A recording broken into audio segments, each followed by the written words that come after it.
کو سیاست میں گھسیٹ رہے ہیں. آپ کا تو سیاست سے کوئی تعلق نہیں. آپ رسول اللہ کی گدی پر بیٹھے ہوئے ہیں, نذرانے وصول کرتے رہیے, ہاتھ چومتے رہے لوگ بات, آپ کی داڑھی مبارک کو چومتے ہیں, آپ کی پیشانی کو چومتے ہیں, آپ کے ہاتھوں کو چومتے ہیں, آپ کے جبے کو بوسہ دیتے ہیں. بس آپ یہی بیٹھے رہیے, یہ ان کی باتوں میں نہ آئیے, خام آپ کو سیاست میں گھسیٹ رہے ہیں. لیکن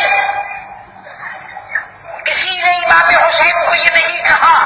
اگر 14ویں صدی کے لوگ ہم جیسے گناہگار ہوتے تو یہی مشورہ دیتے, آپ کا سیاست سے کوئی تعلق نہیں.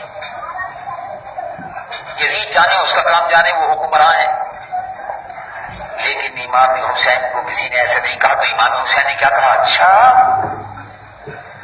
یزید وہاں کا شرابی, یزید وہاں کا ساری و بدکار اس گدی پر نہیں بیٹھ سکتا جس گدی پر بیٹھ کر رسول اللہ اسلام کو نافذ کر رہے تھے. اسلام کو بگاڑنے کی اجازت نہیں دیں گے ہم. اور امام حسین نے مدینہ چھوڑ کر کربلا کے میدان کو اپنے خون سے سجا دیا. بولو یہ سیاست تھی یا نہیں تھی؟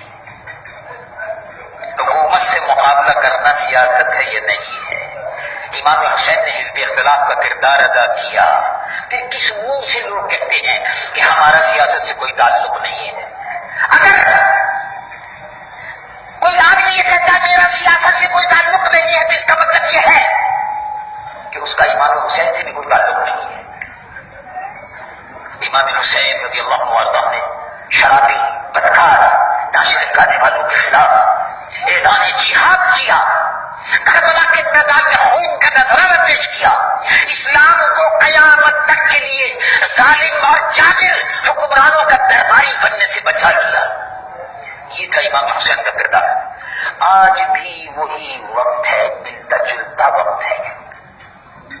ہمارے یہاں ٹیلی ویژن, ہمارے یہاں پاکستان کا ٹیلی ویژن, اس کو دیکھو.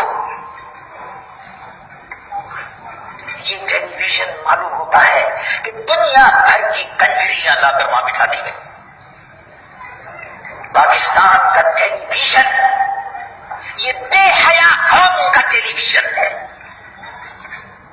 ایسا معلوم ہوتا ہے کہ ہندو, یہودی ٹیلی ویژن کے اندر بیٹھ کر پروگرام بنا رہے ہیں. یہودی لڑکیاں اور مسلمان لڑکیاں ڈانس کر رہی ہیں اور ناچ رہی ہیں. کوئی جنو گروپ کے نام سے ناچ رہا ہے, کوئی کسی گروپ کے نام سے ناچ رہا ہے.